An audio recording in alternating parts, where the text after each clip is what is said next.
first we're going to start with questions. We're going to go over questions to ask builders on behalf of your clients. Now, you can do this prior to having your clients, face-to-face with the builder, or you can ask them there with your client. So I don't really think it matters too much, but so let's dive into questions to ask builders. So obviously, the first one, when you are walking the model, I want to walk with a sales rep and I want to say, what are your standards in the model? I walked into one the other day and he said, you're not going to believe this, but everything in my model is a standard. And my jaw about hit the floor. I was like, I wish every builder was like this, because buyers walk in and they get emotional about the model home, and then they figure out everything in the home is an upgrade, and then all of a sudden they're way above their price point, right? So definitely the first question is, what is your standard? Would you agree with that, Stevie? Yeah, usually what's really awesome is you'll start getting used to things and like what's the upgrade, especially like going to the design center with your clients is super helpful. And I think it's when you get very knowledgeable about certain builders and you can go through and be able to actually tell your clients, like, how impressive is that to be like, okay, these raised countertops, like this is an upgrade, or this side paneling on this fridge, or these faucets. And I think just like being able to point out those things. And then also when it comes to like standard features, be educated on the cost of some things. Obviously, we can't possibly remember everything and every builder is a little bit different, but I think it's helpful when you can like throw some tips in there for them to be like, hey, at the design center, they're going to tell you that there's going to be all these different options for faucets, but just like things like that. Like if you go outside of the builder and get it from Lowe's, Home Depot, it's just so much less expensive. Absolutely. And that's one of the things I do ask the sales rep, do you have an upgrades list and do you have a fee sheet to go along with that? If they don't, then they don't, and that's okay. But I'm still going to ask the question to be able to provide that additional value to my clients, because there's some times when they're like, yeah, we want this, until they see the price of it. And then they're like, okay, maybe that's not as important anymore. Right? So when you're able to provide that to your clients, and then like you said, know the expense of the items. Somebody might say, I really want to add granite into the master bathroom. Hey, the builder's price is this, but my granite guy is amazing. His price is standard. It's usually this. And they're like, oh, I'll take care of that when we close. Yeah. That's an awesome question to ask. So upgrades list, price list to go along with that. Warranties, right? You want to make sure that you're purchasing a home that comes with a warranty. So I always ask, is your standard a 1, 2, 10 warranty? If you don't know what that is, 1 year for appliances, 2 year on mechanics, 10 years structural. That's at least in our area. Do y'all also have a 1, 2, 10 warranty? I think it's just called something different. Okay. I think, is that the company's name? No. And they all have like their own different, like the custom builder, I list his homes. It's under Hood County Builders Association, but it's still called a 1, 2, 10. Okay. So you might just want to ask somebody that might be a little bit more like experienced with new builds in your market and ask, hey, what's the standard warranty on new builds? Or ask the site agent. Yeah, or ask the site agent. Yeah. Absolutely. I have like a long list of questions. So do you want to just mention your questions and then I'll just see if there's anything I've got after? Sure. Yeah, that's great. Okay, so incentives, obviously. Hey, do you have any builder incentives going on? And then we can also ask them if they have any additionals, right? Like you can always negotiate those afterwards. But incentives, how many walkthroughs are standard? So I want to know, like, foundation, when the foundation is poured, when the sheetrock is going up, when the plumbing is being installed, all of those things. My client might not need to be there for those, and I might not need to be there for those, but we want to know about the different walkthroughs that are expected throughout the build. Do you have a preferred lender? Of course. So I'm kind of rolling through these because I just want to make sure that I hit them all and you have an opportunity. So y'all just, post all your questions in the chat. Perfect. Do you have a preferred lender? Also time frame. So a lot of them, what I noticed, they shoot down a little bit. They're like, oh yeah, we're anywhere from 6 to 6.5 months, where I know full well that a build takes 7, 8, 9 months, right? And like, no, we don't have snow here, but we do have, sometimes it freezes here. We haven't had like an ice storm in like over 5 years, but rain is the big one here. So rain, my dogs might go crazy. Sales contract, can I take a look at your sales contract?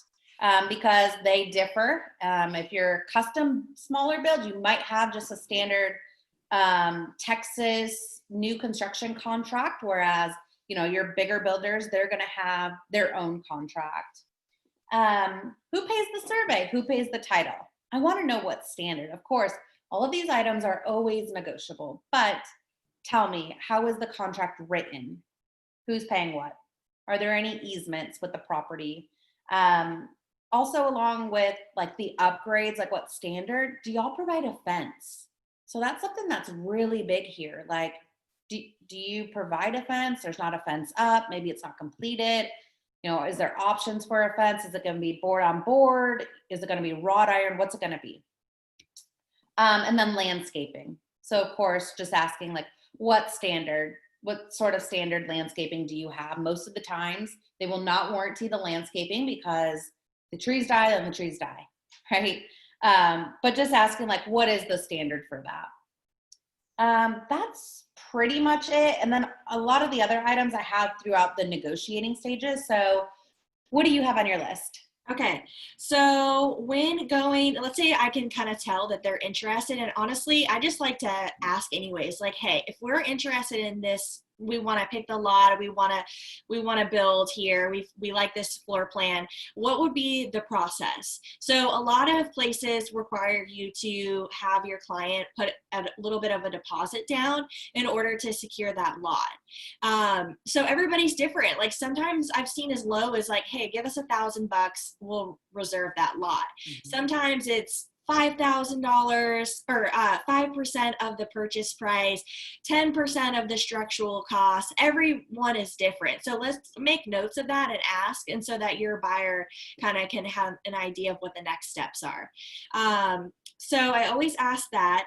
And then asking like the lot dimensions, that's pretty important. And every place is a little bit different. Getting a copy of their site map, looking over the different lots that they have, asking what the different prices are for each of those lots. Process for that. Okay, so a lot of areas here have like these preserved views, and I think it's really important to like make sure, like, are these trees staying? What's behind the trees? Would they be like taking down these trees at any time? Kind of like, because that's important, right? Like your clients, like they want this lot because of the trees, and then come to find out the builder does have plans to knock those down later.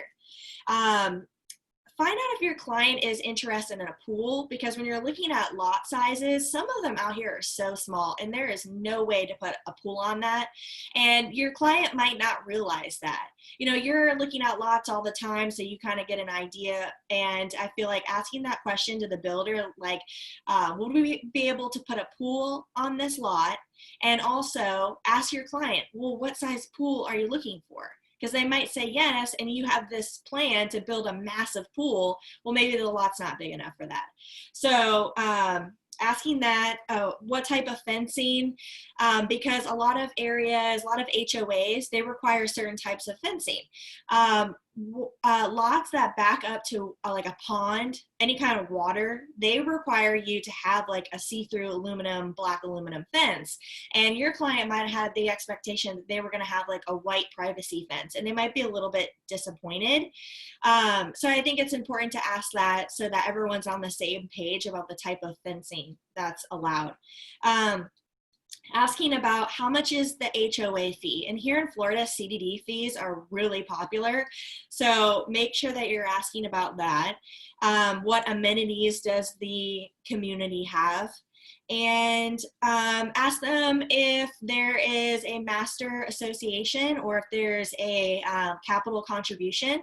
So a lot of times, like at closing, they might require that the HOA might require additional fees. And I think that's important to make sure that your buyer is educated on ahead of time. Ask them about the schools. Make sure your buyers are aware of which schools are in this school district.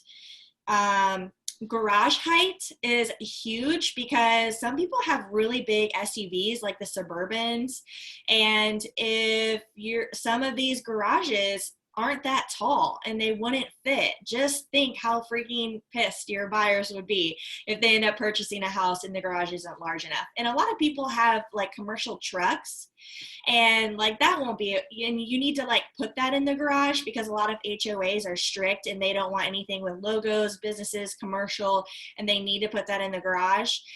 So just making sure that you get the garage height. Also, what is the extra upcharge for an extended garage height? Driveway length is really important to some people. Some people have like several cars, and some HOAs are really strict and they don't allow you to park on the street unless you ask for permission, and that could be really expensive if they've got a lot of cars and they plan to park some on the street. So the driveway length is really important. Okay, let's see. Asking the builder, what can we move? What can we change? What can we redraw? Some builders, they, you can't do anything. Like, this is how these walls are. We're not moving anything. We're not even moving outlets. Like, it is what it is. But then some of them, like, you can knock down walls, you can build up, you can get a third car garage. So I think that's a really good question to ask. Appliances. So here in Florida, it's pretty common for them to put in the stove, the dishwasher, the sink, but a lot of times the fridge and the washer and dryer aren't included. So I think that's really important for you to educate your buyers ahead of time on. And a lot of times, you know, they'll say, oh, the fridge isn't included, the washer and dryer is not included. And then I'll just simply ask, can we get that included? And then they might say yes, they might say no. Like, it doesn't hurt to ask. And even, you know, someone might have told me no about something, and I came back later and I was like, hey, look, this is really important to them. They need XYZ. So what do we need to do to make that happen? And even with like negotiating with incentives, like you can tell them, please at least ask your manager and get back to me on that. So with the appliances, that's really big. Also asking like, are gutters included? Are blinds included? What type of landscaping package is included? With extra incentives, so it seems like every builder has like $5,000, $10,000, $15,000 incentive for, you can apply it towards closing costs or you can use it at the design center. And that's pretty much where I feel like we're going to be talking about negotiating, so I'll save that. But asking them at this initial appointment, what are your incentives? I think Amanda touched base on that. What's standard, especially with windows? Like in a lot of model homes, you're like, wow, so much natural light. And like come to find out, like it doesn't come with all these windows, and you've got to pay hundreds of dollars for each window. I think is really, really important. Also with like the ceiling height, ask them, what is the ceiling and height in here? And is this standard? With outlets, they'll give you the plan. So you can ask them, hey, can I get this floor plan? And can you give me the electrical floor plan? So they'll already have where the outlets are, what is standard in each room, and give that to your buyer ahead of time. So at least they can look that over for the next appointment and think of like, do we need more outlets in here? Do we need certain types of outlets in here? Do we want floor outlets? That's like a new popular thing that people have been doing here. Also lighting, a lot of times that's an upgrade. Find out how many lights are, you know, included, you know, in the living room, the main spaces, the master bedroom. It's really big to have like the recessed lights. So finding out what's standard with that. And a lot of floor plans have tray ceilings in the model homes. And so they have this expectation that those are going to be included, but a lot of times that is an upgrade. So just even with all these questions, like if you come through and you're the one like asking these, I guarantee you, my buyers never think of these things. They do not think of a third of these things. So when you come through as the expert asking these questions, and take notes, write them down. It's hard to remember everything. And that way you can go back and remind your client of these certain items. And then also when you have another client that is interested in that builder, you can kind of already have an idea for next time of what standards. So when you're pinpointing things and walking through the model, you can be like, that's an upgrade, that's an upgrade. It's about this, it's about X. So I think that pretty much goes over main questions.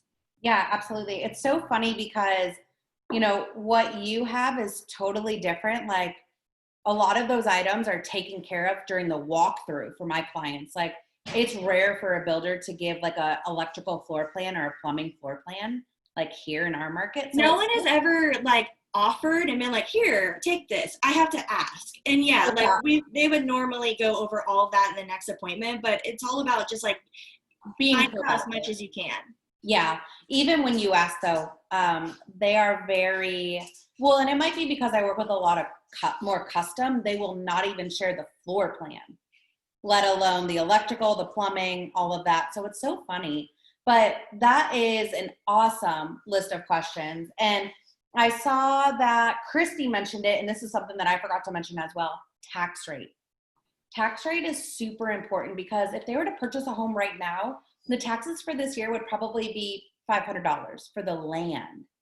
Next year, it would be a mortgage shock to them if they are not appropriately setting aside money for their taxes. Especially here in Texas, a brand new build, it's really easy to have $7,500 of property taxes a year, $10,000 of property taxes. Our taxes here are high. And so if they're not setting aside money and escrowing that out, next year they're going to have to come to the table with thousands of dollars if they're not proactive in asking for that tax rate. So ask for that for them. What was our next topic? So let's head into negotiating. Okay. So let's talk a little bit about that. So a lot of the items with negotiating. So what I like to do is get all of the questions answered, right? Like blinds, gutters, fence, all of those things so that I know how to appropriately negotiate for my clients. Now, I will tell you that here in Texas, in our market in DFW, it is standard to not have much negotiating power on a brand new build. So from the ground up, there is very little negotiating. If anything, you will be able to possibly get like some design incentives, especially if you use their lender. But so that is something that I've learned versus a spec or a model. So I just, educate my clients to say, hey, you are looking for a deal and you don't want to pay the price that's on the paper. We need to look at a spec home or a model home because there's no negotiating. And I always let my clients know you want to be the first one in the community or the last one in the community. But that helps me with my negotiation. So blinds, right? Can I negotiate blinds for my clients? And it's being specific. I want the 2 or 3 inch white faux wood blinds for my clients all throughout, every single window covered. Gutters, right? This is one of the questions that we ask. Can we get gutters? Are they going to be on, if they're only going to be the standards on the front and the back, I want to negotiate them in for the sides as well, along with the downspouts. So be specific. I'm also specific on mentioning the colors when I'm negotiating these items in. I'm not just putting in 3 inch faux wood blinds, right? I'm putting like white and I'm putting the size and all of that. Money and closing costs. So that's something to ask. My client really wants to purchase this home. However, they want to make sure that they're making a smart financial decision. They see the value in your home. And yet, if you were able to provide $5,000 of builder incentives, I think that I can get them to purchase your home. Would that be something that you could do? Same thing with money in the design center. So asking for that, a contribution towards their designs. And then the non-realty items, right? Like fridge, washer, dryer. And again, be specific. If you're going to negotiate these things in for the clients, make sure that it matches. If the entire kitchen is KitchenAid, I want a KitchenAid stainless steel 2-door bifold refrigerator, whatever it is. But be specific in what you're asking.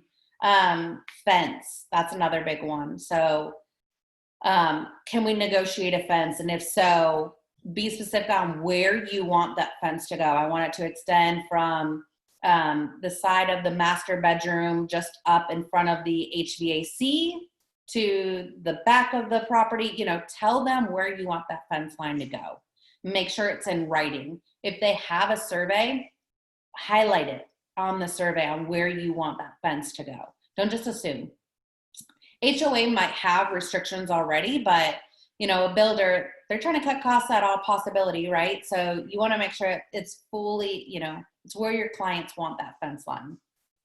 HOA transfer fees. So I don't know if you guys have HOA transfer fees and resale certificates.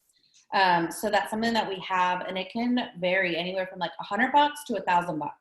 So I want to know what it is. So I'm going to call the HOA ahead of time to see what their transfer and resale certificate costs and negotiate that in for my client.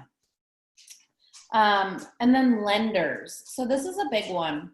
I have a lender that can compete with builders. So I'm always going to, push my client to get pre-approved through my preferred lender.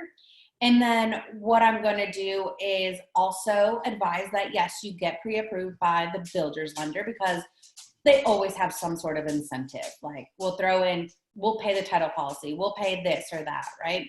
So I always advise my clients, get pre-approved by both, but ask for a itemized fee sheet. That's huge, because yes, the builder's lender might cover $5,000 in closing costs. Okay, that's great. But, is that money being made up somewhere else? So when they're going through the fee sheet, you can see like, okay, this one's charging this one's charging that, and be able to compare the two. And then title and survey are another one. So it's pretty standard that the buyer pays title and the seller, the builder, pays survey. In a existing home, something that is on the market built in 2010, it's always standard that the seller pays the title policy. But for a new build, the buyer pays it.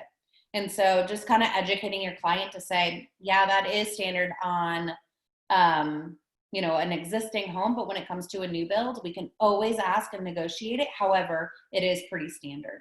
So just kind of setting those expectations out there, especially if they're a buy-sell, buying the new build and then selling their current home, because they're going to say, I'm paying the title policy on selling my home, and I'm paying the title policy on buying the next one. Yes, and it's a tough pill to swallow. However, that's what comes along when buying a new build. That's pretty standard. However, you might be able to negotiate them down. So those are just kind of like the nuts and bolts of big items that I see being negotiated. What you got? Okay, so something that I could add in addition to this, like I agree with everything that Amanda said. So a lot of times with the new construction, when they want to pick the lot and they want to pick the floor plan, like it's really hard to negotiate, right? And you want to come off as like the winner. And it's like, how can I help my client and for them to see value in me when I can't really negotiate this? So what I always do, I'm all for buyer consults. So I always tell them ahead of time, just so I can set the expectation. Hey, just want to let you know, when it comes down to, new construction, I can't really essentially knock off thousands of dollars on this price. When you are wanting to pick the lot, your floor plan, the builder is fronting all this money for your house to be built until 8-9 months later, until it actually closes, and you've picked out all your specifications of what you like. That does not mean other people like those colors, that style, did they need that third garage, all those customizing. So it's really hard to negotiate with the builder. Also, are you going to be really upset if you move in and someone with the same floor plan as yours down the street and they end up getting $10,000, $20,000 under what you had just paid? You're going to be really upset as that neighbor, right? And then they're like, yeah, absolutely, because that brings down the value of their home. So I always mention that, but I do tell them, yeah, if you were wanting to try to cut the number, the purchase price, then you might want to look at a house that's an inventory spec home, where it's like in the process, it's almost done, or it's sitting and it's ready to go, because the builder's just sitting on that house. And that's why they're more willing to negotiate. So I feel like setting that expectation up to them ahead of time is going to be helpful when it gets down to the wire and they're like seeing all these numbers, all these fees, it's expensive, it's overwhelming, and they're expecting you to bring them down thousands of dollars. It's just not realistic. And so where you really can come in as the hero is the incentives. They're more willing to do additional incentives for you, things at the design center for you, than knocking off the purchase price. I've also just like been honest with the site agent, and I'm like, hey, I just got off the phone with them and they're wanting me to call you and get them thousands of dollars off the list price. Or they're just, and I always say, I think they'd be happy if we could just get them some more incentives. And I'll just be honest. And I just do that every time. And I'm like, what can we do to help? And something that happened recently was I was like, hey, these people I think are wanting me to give them like a percentage of my commission. So I'm like, is there anything that you guys could do on your end with your manager to see if we could, get some more incentives? And she was like, oh girl, you're not giving up any of your commission. Let me talk to my manager. And she came back and got us an additional $5,000. So I was like, okay, I appreciate it. And I even tell them like, hey, look, I'm trying to show up, provide value. I tell the site agent, I'm so easy to work with. I just want to come up as like, I'm providing value for them. So if you have any extra incentives or something I could tell them, like, can you tell me first so that I can go to my buyer? And just be open and honest. Even if it's like your first transaction, or even like your first, second, or third, I would just be honest with the site agent and be like, look, this is my first, second transaction. I'm really new. I'm trying to learn how to provide value. Ask them if they have any tips or suggestions for you. A lot of the site agents I've ended up being really good friends with. And I just think that's really helpful. Also mentioning the buyer that it's no cost to have them represent you and they're not paying the commission, right? The builder's paying the commission. So I think that's pretty much it that I could add in addition to negotiating. Asking, with the builders, their lenders, they always have this incentive, and I've been able to negotiate and be like, hey, can we get an extra percentage, extra couple $1,000s to make this deal happen? Absolutely. And don't be afraid to ask, do you have any agent incentives going on? I mean, we have them here all the time. I just closed a deal last week that gave 5% commission and a $5,000 commission, $5,000 bonus. Yes. Crazy money. I've got this is so freaking crazy. I've got a closing at the end of the month for a house that's $227,000 and I'm going to make $14,000. Yeah. Like I get 100% with Keller Williams. So like I'm taking that 14, it's like 14,500. Like what on a $227,000 property? Like that is insane. And then you got to love it when you're selling their other one too, right? It's like one transaction can seriously be 20 grand, but don't be afraid to ask them that. Hey, I really love working with you and I love selling your products to my clients because I know that they're getting a great home and I know your company backs it with full integrity. So let me ask you, are you willing to give an agent incentive? I like it. What was the last topic that we had to discuss? So providing value. So what are additional ways that we as agents can provide value to the buyers? Go ahead. I feel like I mentioned like a bajillion. Yeah, for sure. Well, so a couple of things, weekly check-ins. So I have an email set up on, I don't know if you guys have the Boomerang app. It's a plugin is what it's called through Google. It's on my, I can basically auto send out emails. And so that's one that goes out the same day and time of the week to the builder, the project manager, my transaction coordinator is CC'd on it. So it's all of us and it's, hey, hope you're having a great week. Has there been any updates since we last spoke? And so it's an email that's going out. So I just don't forget about it. If it's something that you don't do, then maybe just put it in your calendar for the same day and time every week to check in with them. Yeah. But I always want, especially if you think about it, if it's 7 months of a build, like I want to stay in front of my clients at all times. So how can I do that? You can even just text your clients like, hey, check in with the builder. There is no update. Or like you can make a joke like, here's your weekly update that there is no update. I'll check in next week. Hope you're having a great week. Talk with you later. Something like that. Attend all inspections and walkthroughs. Just because it's a new build, don't expect your clients, or I forget whatever word I'm looking for, that they don't want to do their own private inspection.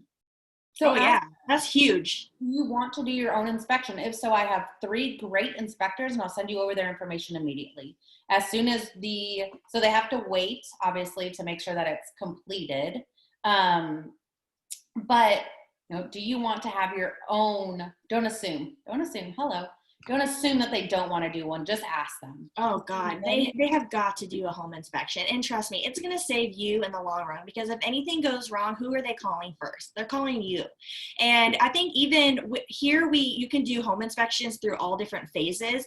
So I think it's important to take the time to educate them and let them know of like all the different phases, the different pricing.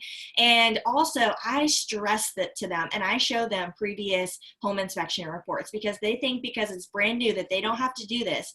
And I'm like, look, I have this report of 56 items on a property, and all we have to do is present that to the builder and they're going to fix every single item. This is such a huge investment for you. Why would you not want to invest? It's not cheap, but look at all these items like leaks, shingles peeling, and people just think that it's going to be perfect. And so that is huge. Yeah. Absolutely. So that's a big one, giving them the option to do that. And you're absolutely right. There are different phases that you can have the inspection done. You just have to make sure the inspector does those, and then ask the inspector, do you have any sort of fees, associated with those? So that's really big. So when you do the blue tape walkthrough, I don't know if you guys have that, but we do. So it's basically where you go through with the project manager, and you have a thing of tape, and you guys go through and blue tape any imperfections with the home. I ask for my own piece of tape, and I'm like, hey, does this bother you or does this not bother you? And just asking them their opinion, and they're like, oh man, I wouldn't even have thought about that. Yeah, you're right. That does make sense. Who cares if it's in the closet? It's a brand new home. I want them to fix it, right? Like adding value that way. Also, checking to see if the property is approved for USDA. That's huge. I have so many homes. They're like just a couple of miles outside of our Metroplex, and they're approved for USDA, which is $0 down, right? Like we all know what USDA is. But a lot of the new construction homes qualify for it. So like, come in and save the day. Hey, I can get you into a brand new home in this community for $0 down. I can have the builder cover X amount of your closing costs, whatever it might be. I also have a utility concierge set up. So that's something where I get a nice sheet from the builder. I ask who the utility providers are out in that area, and then make a really nice presentation to my client of who those companies are. And they can literally, within just one person, just like one step, get all of their utilities set up. So it's something super simple where you're like, hey, I have a utility concierge to make your life super simple. Here's what that looks like to get all of these utilities set up for your new home, and providing them with that value. And then obviously always review their closing disclosure before closing. Don't just assume that everything looks great. Look over the closing disclosure, the HUD, whatever it is, however they're financing it, attend closing with them, and then ask, how quickly can we fund, and what's the process to get my clients keys? Okay, so I feel like we've already gone over time, but I really want to share like how to get new construction clients. Is that okay? Yeah, and I'll talk about the listing side because I list a lot of new construction too. Okay. So when I first got into real estate, I felt like I was so envious of realtors that were just selling new construction like crazy. And I was like, how can I be like that?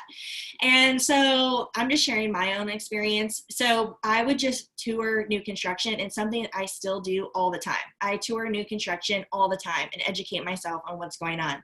And then I share it on social media like crazy on Facebook, LinkedIn, and Instagram. I feel like you can come off to your sphere as the expert without even having sold a house in there. So touring the new construction, educating yourself, make some videos out there. And honestly, what has been so beneficial for me is building that relationship with that site agent. So after I left, with or without a client, I will send them a handwritten note. Like, thank you so much for taking the time, giving me a tour, providing me so much information. And also, like, I have made some really good site agent friends that now they always have buyers that come through that property and they've got a house to sell. Or look, they might not end up liking that builder, and that site agent refers them to me. She gives them my contact information. They're like, oh, I got a house to sell. They're like, she'll be like, do you have a realtor? They'll say no. And she's like, I've got a great realtor for you. I mean, I get so much business just from one site agent. And there's like a couple other that give me referrals, but I've got one that, like, I get at least one a month from her. It's amazing. So build that relationship with that site agent. Also, like, there was one, I went to a model home like a week or two ago. I walked in, she already knew me because of LinkedIn. Somehow we were connected. And this woman gave me a full-blown tour and gave me cake after I left. Like, she felt like she knew me. And she was like, oh my gosh, like, I'm going to start referring you referrals. And like, it was just so much more personable that I actually like went in there to like build that relationship with her. And I sent her a handwritten note and a Starbucks card. And I think that's just so important. Plus, when these buyers go out to these new construction communities without you, and they're like, I have no idea who Stevie I is, then they're probably not going to put you on the deal. But if they know you, they're like, oh, okay, we're good. Because it happens to me all day, every day. And I hear of other realtors that miss out. And I'm like, well, I get on every single time. I hardly ever go with them to that initial meeting, and I still can get on that new construction deal. Take photos out there, take videos. And here in Jacksonville, there's a lot of ways for you to get certified with the community where you're considered like a certified agent. And I feel like that was so beneficial for me. So I have gotten certified in communities, and I hadn't even sold a house in there yet, but I could market it in my weekly email. Like, hey, I just got certified for Nocatee this past week. And you can start pinpointing all these amazing points about Nocatee, and you just come off as the expert. It's not like you're saying that you close all these houses in there. You're just sharing with them new information about the development. You can make YouTube videos, the Instagram videos, put on Facebook, put it in your weekly email. So I think that that's so beneficial. And I get clients, when it comes to new construction, so many people find me on social media, on Instagram, from hashtagging the builder. Yes. Like, that is like my number one. All my business is from social media, and a huge part of it is like they say that they looked up some hashtag and I had hashtagged it, and then they go to my channel and they see all this stuff that I post. Like, it really, social media can build like serious credibility for you, because just think, okay, you might have hashtagged, but what if your social media isn't that great, and they go to it and they're like, I'm gonna go to this other girl, Stevie, she's like crazy, posting all the time. It has like, a lot of credibility, a lot of videos. People want to see that. So hashtags from other site agents and from referrals. And I think simply me just showing up as the expert initially, not even had done any deals, and promoting it on social media. And maybe that person wasn't interested in, that development or a new build, but they told their friend about me. So those three ways are how, and most of my buyers are doing new construction. Yeah. And also, you can always reach out to, if it's listed with an agent or the sales agent, ask to host an open house, right? Like, if there's people coming through the community on a weekend from 1 to 3, 2 to 4, noon to 2, whatever, just say, hey, love to host an open house for you. If people come through the model, would you mind giving them this flyer to come through the open house? I'd love to sell this home for you. So ask them to host it if you can host an open house. Also, one of the things too, I just want to piggyback off of Stevie is, so we as a team, my team lead, this is not my idea. She is a genius. We have a very luxury high-end community called South Point. It was very, very new about 2.5, 3 years ago. Well, like nobody knew about it. And she saw an opportunity to create a website. And it's called southpointhomes.info. Well, like organically, it's on it's on the top of Google and everything. Well, we started running ads on it, and it says we have no affiliation with the community itself, but we hired a photographer to go out and just take photos of the like building process, of the phases, site maps, the different builders and all of that. And people think, they're like, hey, can you tell me about this builder or this floor plan? And you bet, like, we are so educated on this community that people reach out to us and they're like, oh, you're an agent. Awesome. So if I didn't want to go with John Houston, I could go over here to, whoever. And I'm like, yes, and I can still help you. So we found a huge opportunity to do that. And that's like taking it like marketing to a whole nother level, like buying the domain and everything. But so we run ads just on social media with that specific community. A lot of people will register and they find out the pricing of that community and they're like, oh, that's a little bit more than what I was wanting to spend. And I'm like, no, don't worry. Right down the street, there's a more affordable community where you can get more house for your money. You want to go view those homes instead? So kind of having like your high end and then what's something nearby that is more the affordable route. So having those different options available. So I get asked all the time, how do you list builders' homes? Well, great question. So the first things first is knowing and getting in with the site agents, knowing and getting in with their sales reps and introducing yourself, showing a proven track record. The one that I went on, my first appointment was an expired listing.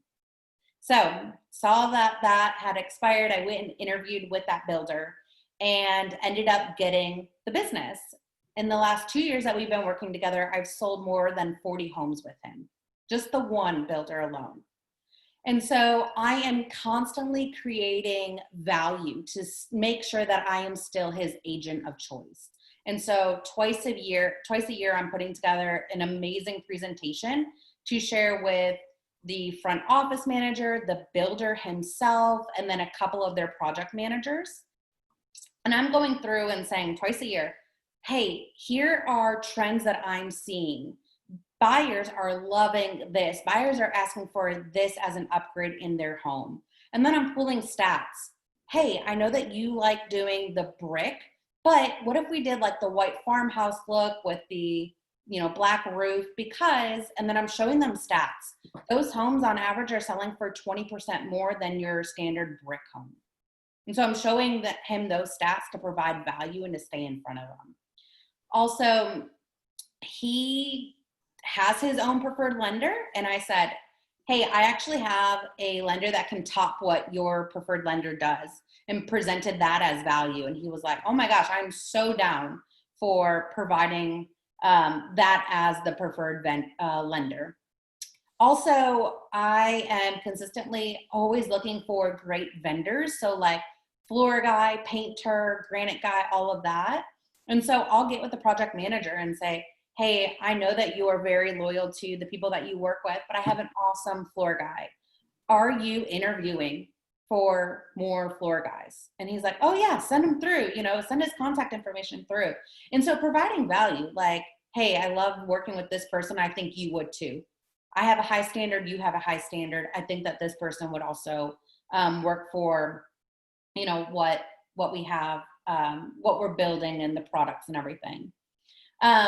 Also, I have 2 homes in a community, side-by-side homes, and they are just not moving.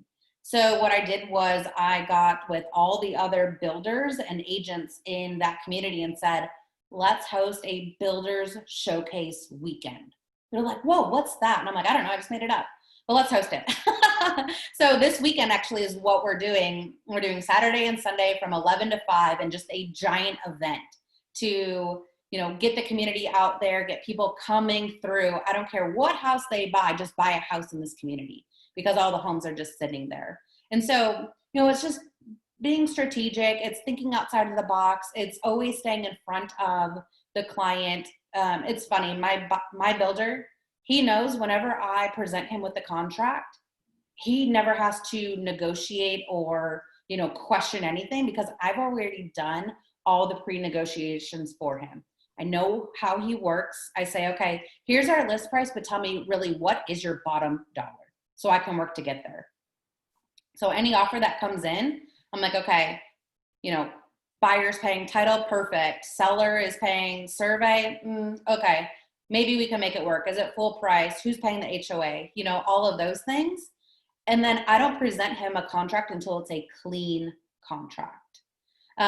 So builders are very particular people, very, very particular. So I gather, you're going to get that experience when you start listing more of their homes, but always be thinking of value, always ask questions. Don't just assume, because my builder loves it. He's like, I never have to worry about anything. Once I see an offer come through, I know that it's ready to be signed because I've already done everything that he likes for me to do. So those are just a few tips. And I got him from an expired listing and I got another one from a referral that said, hey, you should go interview with this builder. I think that you guys would be a great fit for each other, and worked that out. And then I had another one. I don't list their properties anymore.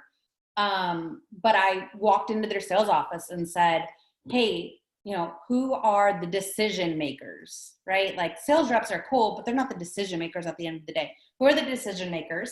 So I want to know who those people are, and I want to interview for the job to not only earn the right to sell their properties, but if buyers come in wanting to build and either not have an agent or they need an agent to sell their home and they need a strong agent, right? Because at that point I'm selling my services on selling their home because they want to execute the contract on the new build. They need somebody to quickly sell their contingent home. So, what can I do to earn that business as well? So, wow, a lot of information, and there's a lot of questions. I saw one about the guides. So Stevie and I and a few of others on this call. So we have new construction guides. We get them from Coffee and Contracts. That's where I get mine from. I'm sure that's where you get yours from as well.